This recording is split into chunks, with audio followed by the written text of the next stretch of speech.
Hi guys, welcome to Ask MBA. My name is Sneha and today in this video I'm going to talk about that CAT entrance exam.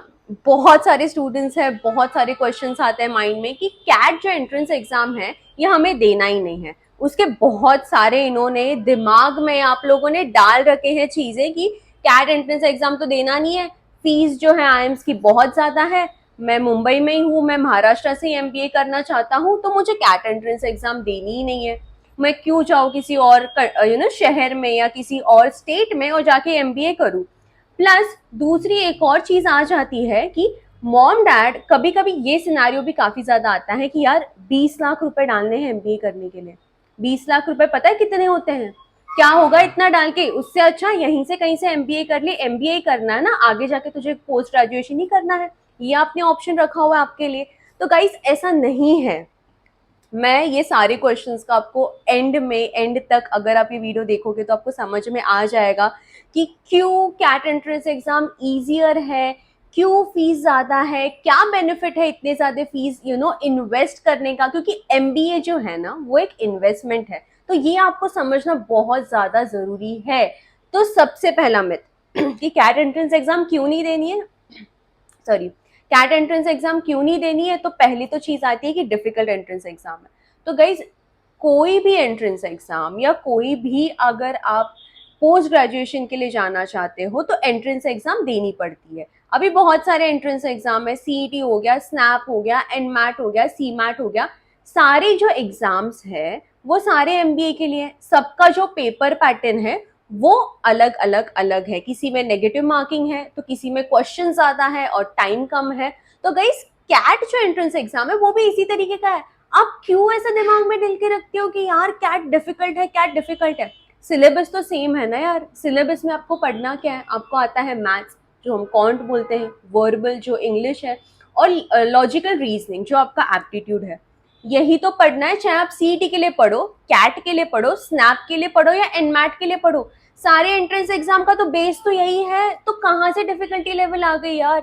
अगर आपको still लग रहा ना तो हमारे कोई भी सेंटर पे जाइए, आप हमसे मिल सकते हो, हमारे एक्सपर्ट्स है वो आपसे बात करेंगे, आपको समझाएंगे। गाइस ये चीज ना समझना बहुत ज्यादा जरूरी है, क्योंकि ये जो डिल्यूजन है ना कि कैट से कुछ नहीं होने वाला, कैट या तेरे बस की बात नहीं है, मैंने दिया है कैट। अरे तुमने दिया कैट, तुम्हारे अगर दोस्त लोग या कोई भी तुम्हारे अगर आजू बाजू में ये चीज बोले ना यार मैंने कैट दी थी मुझे स्कोर नहीं आया, तो पूछना भी तूने पढ़ाई क्या की थी, तुझे पता था अप्रोच क्या है एग्जाम का, तुझे कुछ अलग लगा जो तुझे सीईटी के लिए पढ़ा और जो कैट के लिए पढ़ा?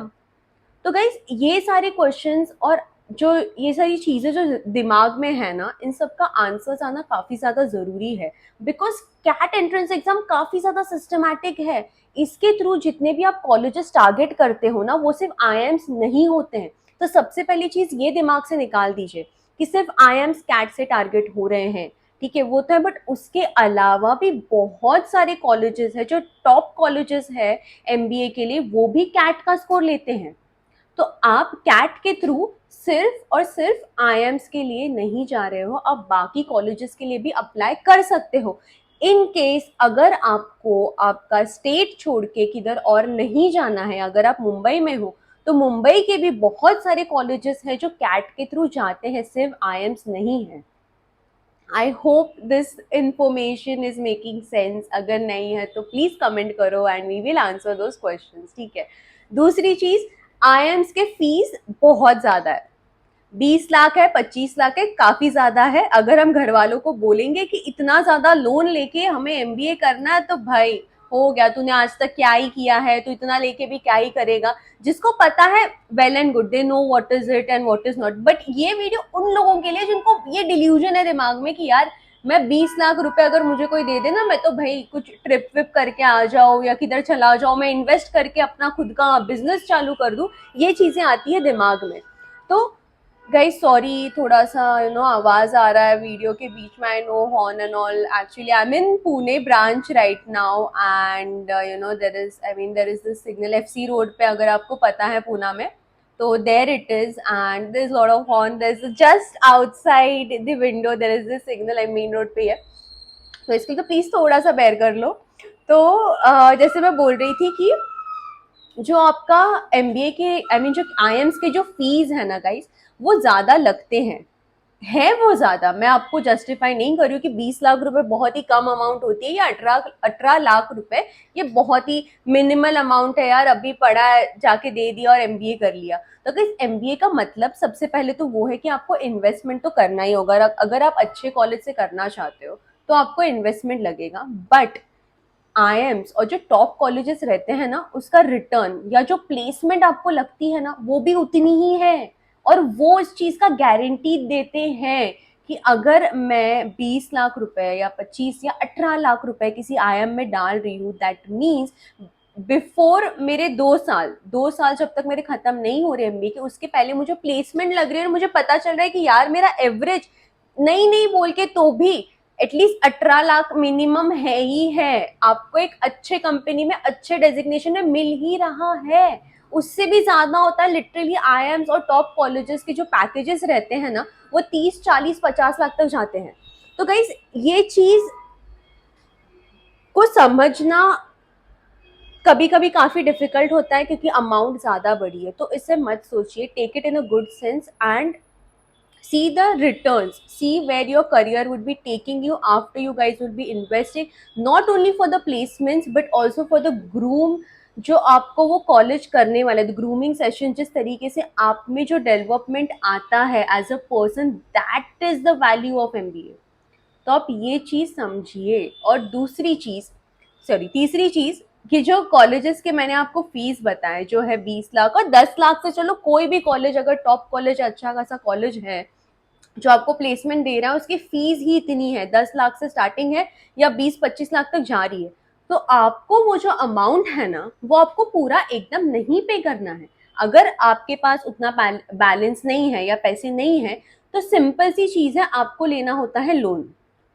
और ये जितने भी कॉलेजेस हैं ना, ये सारे आपको लोन प्रोवाइड करते हैं, तो कोई भी दिक्कत नहीं है। और लोन ऐसे नहीं कि आप तो पढ़ाई कर रहे हो तो लोन के हमारे माँ बाप भरेंगे, नहीं गाइस, आपके मॉम डैड नहीं भर रहे ये लोन।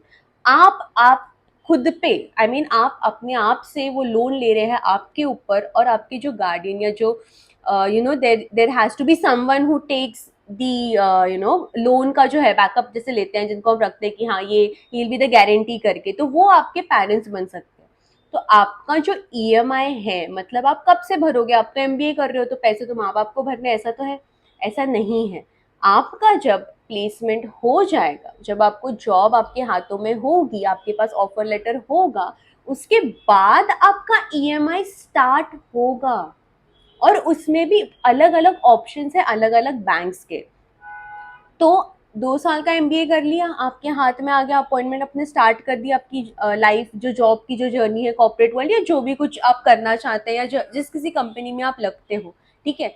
उसके बाद आप कुछ महीने कमाने के बाद भी वो जो ईएमआई है वो आप भर सकते हो। फॉर इंस्टेंस, वर्स्ट के सिनारियो, अगर आपका सैलरी 80 to 1 लाख रुपीज है, जो ये अच्छे कॉलेजेस और जिनकी फीस इतनी हाई है वो मिलता ही मिलता है, ये मैं मिनिमम बता रही हूँ, एकदम मिनिमम।